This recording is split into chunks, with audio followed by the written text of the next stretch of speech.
నిన్నటి రోజు హుజూర్నగర్ నియోజకవర్గంలో పెళ్ళుట్ల రఘు అనే వ్యక్తి ఉన్నాడు. ఆయన ఏ పార్టీకి చెందిన వ్యక్తి. ఆయనను టీఆర్ఎస్ పార్టీలో జాయిన్ చేసుకునే దాంట్లో భాగంగా హైదరాబాద్లో వాళ్ళ బీఆర్ఎస్ భవన్లో ఏదో 10 మంది 20 మంది పిలిచి జాయిన్ చేసుకుంటారు. ఎవరైనా జాయిన్ చేసుకుని మాకు అభ్యంతరం లేదు.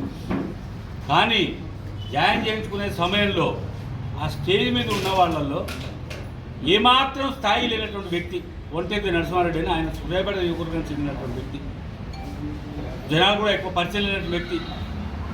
హుజూర్నగర్లో టీఆర్ఎస్కు ఎవరు గతి లేక అతి లేక ఈయన ఇక్కడి నుంచి తీసుకుపోయి అక్కడ వలసవాదిగా పెట్టి కోఆర్డినేటర్గా చేసిన పూర్తి ఇన్ఛార్జ్గా కూడా కాదు. అటువంటి ఆయన హుజూర్నగర్ నియోజకవర్గం నుంచి ఏమీ ఓనవాళ్ళు తెలియనటువంటి వ్యక్తి. ఆయన స్వగ్రామంలో కూడా ఒక వార్డు మెంబర్ కూడా గెలవనటువంటి వ్యక్తి. ఇంత పెద్ద నాయకుడు, ఇన్నిసార్లు మంత్రిగా చేసినాడు, శాసనసభగా చేసినాడు, పార్లమెంట్ సభ్యులుగా చేసినాడు, దేశానికి సేవ చేసిండు. అటువంటి ఆయన మీద విమర్శలా? సిగ్గు శర ఉండాలి ఒంటేపి నరసింహారెడ్డికి. ఏమనుకుంటున్నావు ఒంటేపి నరసింహారెడ్డి? కాంగ్రెస్ పార్టీ అంటే ఉత్తమ్ కుమార్ అంటే ఆయన చేసిన అభివృద్ధి కనిపించట్లేదా? ఆయన దుర్మార్గుడా, అవినీతి పరుడా? ఏమనుకుంటున్నా? నోటికి ఎదురుస్తే అది మాట్లాడదాం అనుకుంటున్నావా? ఉత్తమ్ కుమార్ అభిమానులు, కాంగ్రెస్ పార్టీ కార్యకర్తలు ఎవరు కూడా చూస్తూ ఊరుకోరు. నువ్వు ఇటువంటి మాటలు మాట్లాడితే నీకు తగిన బుద్ధి చెప్తామని చెప్పి సందర్భంగా తెలియజేస్తాం. ఏమయ్యా, హుజూర్నగర్ నియోజకవర్గంలో కనీ విని నేను రాష్ట్ర స్థాయిలో మాట్లాడాలి, ఆయన హుజూర్నగర్ గురించి మాట్లాడింది కాబట్టి చెప్తా ఉన్నాను. నేను కనీ విని ఎరగని రీతిలో హుజూర్నగర్లో బ్రహ్మాండమైన అభివృద్ధి చేస్తూ ఉన్నాడని నీ కళ్ళ కనపడట్లేదా? గుడ్డలు అనుభవమన్నా? రామస్వామి గుట్ట మీద 2160 సింగిల్ బెడ్రూమ్ ఇల్లు ప్రెస్టేజ్గా తీసుకొని 200 కోట్ల రూపాయలతో బ్రహ్మాండమైన కాలనీ తయారు చేస్తూ ఉన్నాడే. అది రేపు మా పంపిణీకి రెడీగా ఉన్నాదే.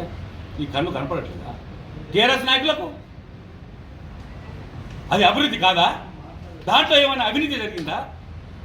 నువ్వు 2160 ఇండ్లు 200 కోట్లతో దాదాపు 100 ఎకరాల్లో కడుతుంటే అది దుర్మార్గమా? దాన్ని దుర్మార్గం అని చిత్రీకరిస్తావా? ఎన్ని లిఫ్ట్ ఇరిగేషన్ స్కీమ్లు హుజూర్నగర్ కోదాడ నియోజకవర్గంలో, సూర్యాపేట నియోజకవర్గానికి కూడా మోత మండలానికి కూడా వచ్చినట్టు ఎన్నో రకాల లిఫ్ట్ ఇరిగేషన్ తీసుకొస్తున్నాడే. అది రైతుల కోసం కాదా? అది దుర్మార్గమా? లిఫ్ట్ ఇరిగేషన్ శాంక్షన్ చేయించి పని చేయించడం దుర్మార్గం, ఇల్లు శాంక్షన్ చేయించడం దుర్మార్గం, హుజూర్నగర్ కోదాడ నియోజకవర్గాన్ని అభివృద్ధి చేయడం దుర్మార్గమా? మీరు అసలైన దుర్మార్గులు. ఈ యొక్క అవినీతిని చూసి ఓర్వలేక మేము ఎట్లా గెలవలేము, హుజూర్నగర్లో మాకు ఇక స్థానం లేదు అని చెప్పి అక్కసుతోని ఆక్రోశంతోని నువ్వు పోయి బీఆర్ఎస్ భవన్లో కేటీఆర్ పక్కన కూర్చొని మాట్లాడతావా? నీకు దమ్ము ధైర్యం ఉంటే హుజూర్నగర్ గురించి ప్రెస్ మీట్ పెట్టు, హుజూర్నగర్లో మాట్లాడు. ఏమనుకుంటున్నావు? ఉంటుంది నడుస్తున్నాడంటే సూర్యుని చూసి చంద్రుని మీద ఉమ్మేస్తూ ఆకాశం మీద ఉమ్మేస్తే ఎవరి మీద పడుతుంది? నీ మీదే పడుతుంది. అటువంటి ఉదాత్తమైన స్వభావం గల్లోడు ఉత్తమ్ కుమార్ మీద ఒక్క అవినీతి ఆరోపణలో లేదు ఈ రోజు దాకా. ఎవరు కూడా ఆయన దుర్మార్గుడు అని అనలేదు. నువ్వు మాత్రమే అంటున్నావు. ఈ యొక్క విమర్శ అనేది పరాకాష్ఠకు చేరింది. కాంగ్రెస్ పార్టీ కార్యకర్తలు ఎవరు కూడా చూస్తూ ఊరుకోరు అని చెప్పి ఈ సందర్భంగా తెలియజేస్తా ఉన్నాను. అదే హుజూర్నగర్ కోదాడ నియోజకవర్గంలో సూర్యాపేట నియోజకవర్గంలో ఇంటిగ్రేటెడ్ హై స్కూల్ అవుతుంది, మోడల్ స్కూల్ అవుతుంది, అగ్రికల్చర్ కాలేజ్ అవుతుంది, ప్రభుత్వ మహిళా కళాశాల అవుతుంది. ఆ కాన్స్టిట్యూన్సీలో తీసుకొచ్చినాడే ఒక మంత్రిగా ఉండి అది అభివృద్ధి కాదా? అది కళ్ళకు కనపడట్లేదా నీకు? పోనీ నువ్వు అనంతారం గ్రామం, నీ ప్రాపర్ సూర్యాపేట నియోజకవర్గం, 10 సంవత్సరాలు టీఆర్ఎస్ పార్టీలో నువ్వు ఉన్నావు కదా, ఏదో నామినేటెడ్ పోస్ట్ నీకు ఇచ్చింది కదా. నీ ఊర్లో నువ్వు నీ ప్రభుత్వం ఇచ్చిన, అప్పటి ప్రభుత్వం ఇచ్చిన డబ్బులు పెట్టి మిల్లు ఎందుకు కట్టించినా నువ్వు చెప్పాలి. ఒక్కటంటే ఒక్కడైనా కట్టించిన మా అనంతరంలో.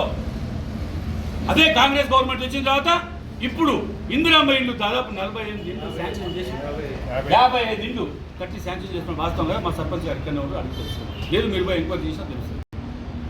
10 సంవత్సరాలు నువ్వేం పీక్ కట్టలే కదా. నువ్వా మాట్లాడేది? ఒక వార్డు మెంబర్ కూడా గెలవలేదు. నువ్వు ఉత్తమ్ కుమార్ గారు విమర్శిస్తావా? ఖబర్దార్ ఒంటేపి నరసింహారెడ్డి. ఆయన ఒక్కడే కాదు, టీఆర్ఎస్ నాయకులందరూ కూడా హెచ్చరిస్తా ఉన్నా. ఇటువంటి అబద్ధ ప్రచారాలు, అసత్య ప్రచారాలు మానుకోండి. ఇటువంటి విమర్శలు మానండి. లేకపోతే కాంగ్రెస్ పార్టీ కార్యకర్తలు తగిన బుద్ధి చెప్తారు. ఈ యొక్క చట్టపరంగా చెప్తాం, న్యాయపరంగా చెప్తాం, అన్ని రకాలు కూడా వాళ్ళ రోడ్ల ముందు తిరగనీయం. ఇంకోసారి కనుక ఇటువంటి మాటలు మాట్లాడతాయని చెప్పి ఈ సందర్భంగా తెలియజేస్తూ నాకు ఈ అవకాశం ఇచ్చిన అందరూ కూడా నమస్కారం తెలియజేస్తాను. Thank you.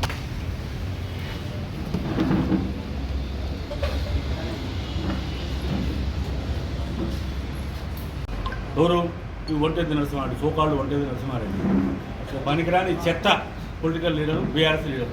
మరి ఆ చెత్తను ఎందుకు బేయాలతో వెంపడేసుకుని తిరుగుతారో నాకైతే అర్థం కావట్లేదు. మళ్ళీ ఆయనకు కోఆర్డినేటర్ పదవి ఇచ్చి కూర్చున్నారు.